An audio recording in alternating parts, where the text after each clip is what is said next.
আজকের লেসনে আমরা কম্পিউটারের আরো কিছু বেসিক বিষয় সম্পর্কে আপনাদের জানাবো। আমরা গত ভিডিওতে কম্পিউটারের বেসিক বিষয় নিয়ে আলোচনা করেছি। ওই ভিডিওটা দেখার পর অবশ্যই আপনারা জানতে পারবেন যে কম্পিউটারটা কিভাবে সেটআপ করা হয়। এখন আপনি কম্পিউটারটা অন করছেন, অন করার পরে আপনার স্ক্রিনটা এভাবে দেখা যাবে। এখানে দেখেন, এটা হচ্ছে মাউস পয়েন্টার। এটা কি মাউস পয়েন্টার। নিচে যে বারটা আছে ওটাকে বলে টাস্ক বার। একদম বাম পাশে যেটা আছে ওটাকে বলে স্টার্ট বাটন। আমরা স্টার্ট বাটনে ক্লিক করলে কি দেখা যায় যে আমাদের কম্পিউটারে যে সফটওয়্যারগুলো রয়েছে এগুলো এখানে দেখা যাচ্ছে ধারাবাহিকভাবে। এরপর দেখেন এখানে একটা কি রয়েছে, পাওয়ার বাটন রয়েছে। আপনি এখানে ক্লিক করলে সাধারণত তিনটা বিষয় দেখা যায়। একটা হচ্ছে স্লিপ, একটা হচ্ছে শাটডাউন, আর একটা হচ্ছে রিস্টার্ট। তো আমাদের এই পিসির সাথে, এই কম্পিউটারের সাথে ইন্টারনেট কানেক্ট আছে বিধায় এখানে আপডেট চাচ্ছে। এখানে আরো দুইটা অপশন যোগ হয়েছে, একটা হচ্ছে আপডেট এন্ড শাটডাউন, আর একটা হচ্ছে আপডেট এন্ড রিস্টার্ট। তো আপনি যদি স্লিপ করতে চান, অর্থাৎ কম্পিউটারটা চালু থাকবে, জাস্ট আপনার সকল কার্যক্রম কি থাকবে, বন্ধ থাকবে, অর্থাৎ কম্পিউটারটা কি যাবে, ঘুমিয়ে যাবে। আবার যদি আপনি মাউস ক্লিক করেন বা কিবোর্ড থেকে এন্টার ক্লিক করেন তাহলে সেটা কি হয়ে যাবে, আবার অন হয়ে যাবে, কিন্তু কম্পিউটারটা বন্ধ হবে না, জাস্ট একটা স্লিপ মোডে যাবে। এরপর হচ্ছে শাটডাউন। শাটডাউন করলে কি হবে, বন্ধ হয়ে যাবে, একেবারে বন্ধ হয়ে যাবে। রিস্টার্ট, যেটা আমরা ভিডিওতে বলেছিলাম যে রিস্টার্ট বাটন, আপনি এখান থেকে রিস্টার্টটা করতে পারবেন, অর্থাৎ কম্পিউটারটা পুনরায় আবার কি হবে, চালু হবে, বন্ধ হয়ে পুনরায় আবার চালু হবে। আর এগুলো হচ্ছে আপডেট এন্ড শাটডাউন। আপনি যদি আপডেট নিয়ে শাটডাউন করতে চান তাহলে এটা ক্লিক করবেন। আর আপডেট এন্ড রিস্টার্ট, এটা হচ্ছে আপডেট হবে আবার পুনরায় স্টার্ট হবে। তাহলে আমরা এই মৌলিক বিষয়গুলো আমরা জানতে পারলাম। নিচে যেটা আছে ওটা হচ্ছে টাস্ক বার। আপনি চাইলে আপনার প্রয়োজনীয় সফটওয়্যারগুলো টাস্ক বারে রেখে দিতে পারবেন। যেমন আমরা কোনো সফটওয়্যারকে কিভাবে নিয়ে আসি, সাধারণত আমরা চার্জ বক্সে যাই, যাওয়ার পর আমরা যে সফটওয়্যারটা খুঁজি ওটাকে এখানে কি করি, চার্জ করি। যেমন ওয়ার্ডটা আমরা এখানে লিখলাম এমএস ওয়ার্ড। এখানে দেখেন এমএস ওয়ার্ডটা চলে আসছে, আমি এখানে ক্লিক করলাম। ক্লিক করার পর আমার সেটা রান হচ্ছে বা রান হয়ে গেল। এখানে দেখেন টাস্ক বারে এটা শো করছে, আমার সফটওয়্যারের আইকনটা টাস্ক বারে শো করছে। এখন আপনি উপরে দেখেন, উপরে তিনটা কি রয়েছে, কন্ট্রোল প্যানেল রয়েছে। একটা হচ্ছে ক্রস, আরেকটা হচ্ছে কি করা, রিস্টোর ডাউন অর্থাৎ ছোট বড় করা, আরেকটা হচ্ছে মিনিমাইজ ম্যাক্সিমাইজ, অর্থাৎ এখানে ক্লিক করলে সেটা মিনিমাইজ হয়ে যাবে। আপনি আবার এখানে টাস্ক বারে ক্লিক করলে আবার বড় হয়ে যাবে, বড় হয়ে আবার শো হবে। আর এটা হচ্ছে আপনার কি করা, ছোট বড় করা। এই যে ছোট, আবার ক্লিক করলাম বড়। আর এটা হচ্ছে ক্রস, কেটে দেওয়া। আমি যদি এটা কেটে দিই তাহলে আমার সফটওয়্যারটা চলে যাবে। এই যে টাস্ক বারে যে এখন দেখা যাচ্ছে এখানে এটা থাকবে না। আমি যদি টাস্ক বারে রাখতে চাই তাহলে কি করব, রাইট বাটন ক্লিক করব, পিন টু টাস্ক বার। কি করব, পিন টু টাস্ক বার। এখন যদি আমি পিন টু টাস্ক বার করে দিই, আমি এখান থেকে কেটে দিলাম, তাহলে দেখেন টাস্ক বারে রয়ে গেল। এখন জাস্ট আমি ক্লিক করলে ওপেন হয়ে যাবে, আমাকে আর চার্জ করে নিয়ে আসতে হবে না। এরপর আমরা কম্পিউটারে আরো কিছু বেসিক বিষয় জানবো। আমরা স্ক্রিনে একটা কি দেখতে পাচ্ছি, একটা ওয়ালপেপার দেখতে পাচ্ছি বা ব্যাকগ্রাউন্ড ইমেজ দেখতে পাচ্ছি। যেটাই বলেন না কেন, আমরা ব্যাকগ্রাউন্ড ইমেজও বলতে পারি অথবা ওয়ালপেপারও বলতে পারি। আমরা এই ওয়ালপেপারটা কিভাবে সেট করতে পারি এই বিষয়টা আমরা দেখব। এই যে ওয়ালপেপার দিয়ে আমি একটা ফোল্ডার রাখছি, এখানে অনেকগুলো ছবি আছে। আমি ডাবল ক্লিক করে এখানে প্রবেশ করলাম। তো আপনি যদি কোনো ইমেজকে সেট করতে চান তাহলে কি করবেন, ধরে নেন আমি এই ইমেজটাকে সেট করব, তাহলে এটার উপর রাইট বাটন ক্লিক করব। মাউসের দুইটা বাটন রয়েছে, একটা হচ্ছে রাইট আর একটা হচ্ছে লেফট। রাইট বাটন ক্লিক করার পরে set as a desktop background, আমি এখানে ক্লিক করলাম। ক্লিক করার পর দেখেন আমার ব্যাকগ্রাউন্ডে এই ছবিটা সেট হয়ে গেল। এভাবে করে আপনি আপনার যে কোনো ছবিকে সেট করতে পারবেন। এখন আমরা এই ওয়ালপেপার সেটিং এর আরো কিছু বিষয় দেখব। মাউসের রাইট বাটন ক্লিক করব, দেন আমরা যাব পার্সোনালাইজ। এর আগে আরেকটি কথা বলে রাখি, যখন কম্পিউটার স্টার্ট করবেন তখন আপনারা প্রথমে যে কাজটা করবেন সেটা হচ্ছে একটু রিফ্রেশ করে নেবেন। রাইট বাটন ক্লিক করে রিফ্রেশ, রাইট বাটন ক্লিক করে এই যে রিফ্রেশে লেফট বাটন ক্লিক করবেন। রাইট বাটন ক্লিক করলে এটা আসবে, আসার পর আপনি লেফট বাটন দিয়ে ক্লিক করবেন, তাহলে কি হচ্ছে, রিফ্রেশ হচ্ছে। অথবা আপনি কিবোর্ড থেকে ফাংশন F5 অর্থাৎ ফাংশন কি আছে না, F1 থেকে F12 আমি বলছিলাম ফাংশন কি, ওখান থেকে F5টা প্রেস করলে কি হচ্ছে, রিফ্রেশ হচ্ছে। অবশ্যই এর আগে আপনাকে একবার মাউসের সাহায্যে করতে হবে। একবার করার পরে আপনি জাস্ট এখান থেকে কি করতে পারেন, কিবোর্ডের সাহায্যে রিফ্রেশ করতে পারেন। তো আসি এরপরের বিষয়টা যেটা বলতে চেয়েছিলাম, ওয়ালপেপারের বাকি সেটিংগুলো। রাইট বাটন ক্লিক করবেন, পার্সোনালাইজ অপশনে ক্লিক করবেন লেফট বাটন দিয়ে। ক্লিক করার পর এই ধরনের একটা ইন্টারফেস আসবে। আসার পর দেখেন এখানে ব্যাকগ্রাউন্ড, এখানে কি আছে, পিকচার।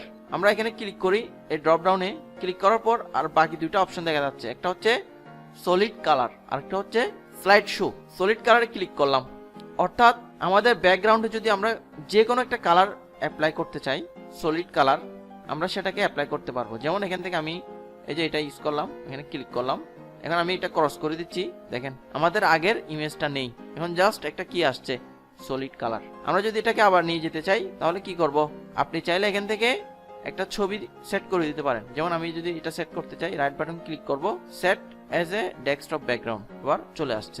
অথবা আপনি পার্সোনালাইজে গিয়ে আবার এখান থেকে কি করতে পারেন, সেট করতে পারেন। এখানে যদি সলিড কালার থাকে এখানে আপনি পিকচার সেট করবেন, দেন এখান থেকে একটা পিকচার ক্লিক করে দিবেন। অথবা আপনি আপনার কোনো ফোল্ডারে যদি থেকে থাকে ছবি, ওখান থেকে আপনি নিয়ে আসবেন। যেমন আমি ব্রাউজে ক্লিক করলাম, ক্লিক করার পর আমার ছবিটা কোথায় আছে আমি অবশ্যই জানি, ডেস্কটপে আছে, আমি ডেস্কটপে ক্লিক করলাম। ক্লিক করার পরে আমি ওই ফোল্ডারে যাব, এই যে ওয়ালপেপার, এখান থেকে আমি ধরেন আমি এটা চাচ্ছি, এটাতে ক্লিক করে দিব, চুজ পিকচার, এই যে এটা সেট হয়ে গেল। এভাবে করে আমরা ওয়ালপেপার চেঞ্জ করতে পারি। এরপর আমরা আরেকটা কাজ দেখব, সেটা হচ্ছে স্ক্রিন সেভার। তার আগে আমরা আরেকটা কাজ দেখি। অনেক সময় আপনারা দেখবেন কম্পিউটারের মধ্যে একটার পর একটা কি আসতেছে, ছবি আসতেছে। যেমন এখন একটা সেট করা আছে একটা ইমেজ, এরপরে দেখবেন 15 মিনিট পর বা 5 মিনিট পর বা আধা ঘন্টা পর আরেকটা কি চলে আসছে, ছবি চলে আসছে। এটা কিভাবে হয়, এটা কিভাবে করে, ঠিক সেম নিয়ম। রাইট বাটন ক্লিক করবেন, পার্সোনালাইজে যাবেন, যাওয়ার পর দেখেন এখানে পিকচার আছে না, আপনি এখানে স্লাইড শোতে ক্লিক করবেন। স্লাইড শোতে ক্লিক করার পর দেখেন এখানে অলরেডি কি করা আছে, 30 মিনিট করা আছে। আপনি এখান থেকে 1 মিনিটও দিতে পারেন, ঠিক আছে। আমি 1 মিনিটে রাখলাম। রাখার পরে ধরেন আমার একটা ফোল্ডারের মধ্যে 5টা ছবি আছে, আমি ওটা সেট করে দিব। আমি এখানে কোথায় আসবো, ব্রাউজে ক্লিক করব। ক্লিক করার পর এখানে এই বাম পাশ থেকে আমার ফোল্ডারটা কোথায় আছে আমি ওখানে যাব, ডেস্কটপে যাচ্ছি। ডেস্কটপে আসলাম, আসার পর আমি ওয়ালপেপারটা কি করব, ওয়ালপেপার ফোল্ডারটা আমি ক্লিক করব। জাস্ট সিলেক্ট করলাম, একটা ক্লিক করবেন, ডাবল ক্লিক করলে কিন্তু ওপেন হয়ে যাবে, আমাদের ডাবল ক্লিকের প্রয়োজন নাই এখন। এখানে জাস্ট একটা ক্লিক করবেন, দেন চুজ দিস ফোল্ডার। তার মানে অর্থাৎ এই ফোল্ডারটা আমি সিলেকশন করে দিলাম। এই ফোল্ডারের মধ্যে যে কয়টা পিকচার আছে এগুলো 1 মিনিট পর পর আসবে। তাহলে আমি এটা চুজ দিস ফোল্ডার ক্লিক করলাম। এখন দেখেন আমি এটা ক্রস করে দিচ্ছি, একটু আপনারা স্ক্রিনের দিকে তাকান, দেখেন 1 মিনিট পর পর আমাদের মনিটরের ব্যাকগ্রাউন্ডটা কি হবে, চেঞ্জ হবে, ঠিক আছে। এভাবে করে কিছুক্ষণ পর পরে কি হচ্ছে, চেঞ্জ হচ্ছে। আপনি যদি আরেকটু সময় বাড়িয়ে দেন তাহলে কি হবে, আরেকটু দেরিতে ছবিটা চেঞ্জ হবে। তাহলে দেখেন ঠিক 1 মিনিট পরে কি হচ্ছে, আমার আরেকটা ইমেজ চলে আসছে, ব্যাকগ্রাউন্ড ইমেজ চলে আসছে। এভাবে করে আপনারা এগুলো ট্রাই করতে পারেন, এগুলো শিখতে পারেন। এরপর আমরা আরেকটা কাজ দেখবো, সেটা হচ্ছে স্ক্রিন সেভার। এই কাজটা কিভাবে করে, অর্থাৎ আপনি কোনো কাজ করার পর কম্পিউটারে যখন কম্পিউটারটা অন থাকে তখন অনেকের কম্পিউটারে কি হয়, বিভিন্ন ধরনের স্টাইল অ্যাপ্লাই হয়, বিভিন্ন ধরনের ডিজাইন অ্যাপ্লাই হয়, টেক্সট 3D টেক্সট অ্যাপ্লাই হয়, বিভিন্ন বাবেল অ্যাপ্লাই হয়। এই কাজটা কিভাবে করে আমরা সেটা দেখব। তো আপনি ঠিক সেম নিয়মে রাইট বাটন ক্লিক করবেন, পার্সোনালাইজে আসবেন, আসার পর এখানে লক স্ক্রিন এই অপশনে আসবেন, বাম পাশ থেকে একটু নিচে আসবেন। নিচে আসার পর দেখেন স্ক্রিন সেভার একটা সেটিং আছে, এখানে ক্লিক করবেন। ক্লিক করার পর এখানে দেখেন স্ক্রিন সেভার, এখানে কি রয়েছে, নান। আপনি এখান থেকে যদি আমি জাস্ট বাবেলসটা দিয়ে দেখাচ্ছি, বাবেলে ক্লিক করলাম। ক্লিক করার পর আমি এখানে প্রিভিউ দিচ্ছি, এই যে এভাবে আপনার বাবেলগুলো এভাবে শো হবে। অর্থাৎ আপনি যদি আবার বাবেলগুলো নিয়ে যেতে চান, জাস্ট মাউসটা একটু মুভ করলে এটা চলে যাবে, মাউসটা একটু মুভ করলে এগুলো চলে যাবে। যখন কাজ করবেন না তখন এটা অটোমেটিক আপনি যে সময়টুকু নির্ধারণ করে দেবেন ওই সময়ের মধ্যে সেটা কি হয়ে যাবে, অটোমেটিক অ্যাপ্লাই হয়ে যাবে। এখন এই সেটিংটা কিভাবে করে আমরা সেটা দেখব। দেখেন আমি মাউসটা এখন একটু মুভ করছি, সাথে সাথে এটা চলে গেল। তাহলে এখানে দেখেন এখানে আছে 3D, প্রথমে আছে 3Dটা সিলেক্ট করবেন, দেন প্রিভিউতে ক্লিক করবেন। অর্থাৎ কিভাবে অ্যাপ্লাই হয় সেটা দেখবেন আপনি, এভাবে এটা অ্যাপ্লাই হবে। মাউসটা আবার মুভ করলে এটা চলে যাবে। এখানে আরেকটা বিষয় হচ্ছে সেটিং। সেটিং এ আসার পরে কাস্টম ট্যাক্স, এখানে আপনি যে কোনো ট্যাক্স দিতে পারেন। আমরা দিচ্ছি টেক পয়েন্ট বাংলাদেশ বা টেক পয়েন্ট আমরা বাংলা দিতে পারি, যেহেতু পুরো ট্যাক্সটা আসতেছে না। ঠিক আছে, এরপর এখানে আপনি ফন্ট সিলেক্ট করতে পারেন, বিভিন্ন ফন্ট আপনি এখান থেকে নিতে পারেন। তারপরে আপনি এখানে সাইজটা স্মল লার্জ করতে পারেন।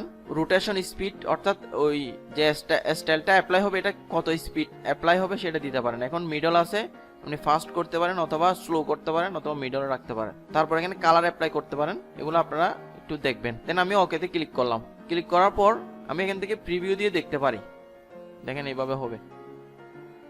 এখন আপনি যদি স্ক্রিন সেভারটা যদি পূর্ণাঙ্গভাবে ইউজ করতে চান তাহলে আপনি অ্যাপ্লাইয়ে ক্লিক করবেন, দেন ওকেতে ক্লিক করবেন। আমি অ্যাপ্লাইয়ে ক্লিক করছি, দেন ওকে, অর্থাৎ এটা এখন কি হয়ে গেল, আমার কম্পিউটারে সেট হয়ে গেল। এভাবে করে আপনারা স্ক্রিন সেভার অ্যাড করতে পারেন, স্ক্রিন সেভার কাজে লাগাতে পারেন। আপনি যদি স্ক্রিন সেভারটা অফ করে দিতে চান তাহলে ঠিক সেমভাবে আপনি স্ক্রিন সেভার সেটিংয়ে আসবেন, লক স্ক্রিন থেকে স্ক্রিন সেভার সেটিংয়ে আসবেন। আসার পর এখান থেকে আপনি নানে ক্লিক করবেন, অ্যাপ্লাই, দেন ওকে, ওকেতে ক্লিক করবেন। তাহলে আপনার স্ক্রিন সেভারটা অফ হয়ে যাবে। এখন আসি, আপনার এটা কত মিনিট পর অ্যাপ্লাই হবে। কম্পিউটারে কোনো কাজ যখন আপনি করবেন না তখন কয় মিনিট পর এই স্ক্রিন সেভারটা অ্যাপ্লাই হবে সেটা আপনি এখানে দিয়ে দিতে পারবেন। এই যে এখানে দেখেন 1 মিনিট 2 মিনিট, এভাবে আপনার যত মিনিট পর আপনি দিতে চাচ্ছেন তত মিনিট পর এটা দিয়ে জাস্ট অ্যাপ্লাইয়ে ক্লিক করবেন, দেন ওকেতে ক্লিক করবেন। আমি অ্যাপ্লাইয়ে ক্লিক করছি, দেন ওকে। এরপরটা হচ্ছে আপনার ব্ল্যাঙ্ক, অর্থাৎ খালি থাকবে, ব্ল্যাক থাকবে, এই যে এইভাবে থাকবে। তারপরটা হচ্ছে বাবেলস, যেটা আমরা দেখছিলাম। তারপরটা হচ্ছে মাইস্টিফাই, এটাতে ক্লিক করলাম, দেন প্রিভিউ দিলাম, এটা এভাবে হবে। আবার প্রিভিউ দিলাম, এই যে এভাবে শো করবে, স্ক্রিন সেভারটা এভাবে কাজ করবে। তারপর হচ্ছে ফটো, আপনি চাইলে ফটো অ্যাড করতে পারেন। তারপরটা হচ্ছে রিবন্স, প্রিভিউ দিলাম। এভাবে বিভিন্ন স্টাইলে আপনারা বিভিন্ন কম্পিউটারে দেখবেন।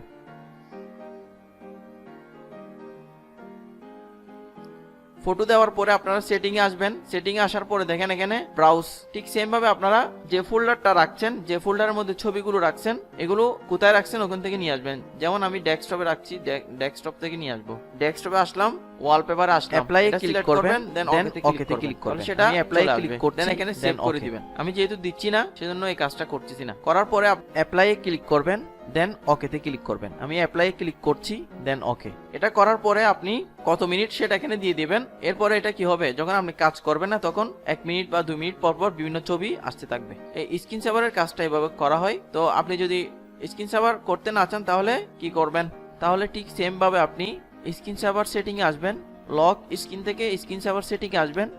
আসার পর এখান থেকে আপনি নানে ক্লিক করবেন, অ্যাপ্লাই, দেন ওকে, ওকেতে ক্লিক করবেন। তাহলে আপনার স্ক্রিন সেভারটা অফ হয়ে যাবে, এখন আর স্ক্রিন সেভার হবে না। তাহলে আজকে লেসনে আমরা যে বিষয়গুলো দেখলাম সেটা হচ্ছে কিভাবে কম্পিউটার অন করার পরে রিফ্রেশ করতে হয়, একটা সফটওয়্যার কিভাবে খুঁজে আনতে হয়, টাস্ক বারে কিভাবে একটা সফটওয়্যার সেট করতে হয়। আমরা এই বিষয়গুলো নিয়ে আজকে আলোচনা করেছি। এরপরে আমরা যে বিষয়গুলো আলোচনা করেছি সেটা হচ্ছে ওয়ালপেপার কিভাবে সেট করতে হয়, কি ধরনের ওয়ালপেপার আমরা সেট করতে পারি, বা সলিড কালার কিভাবে সেট করতে হয়, তারপর স্ক্রিন সেভার কিভাবে অ্যাড করতে হয়। এই বিষয়গুলো আমরা আজকে এই ভিডিও থেকে শিখতে পারলাম।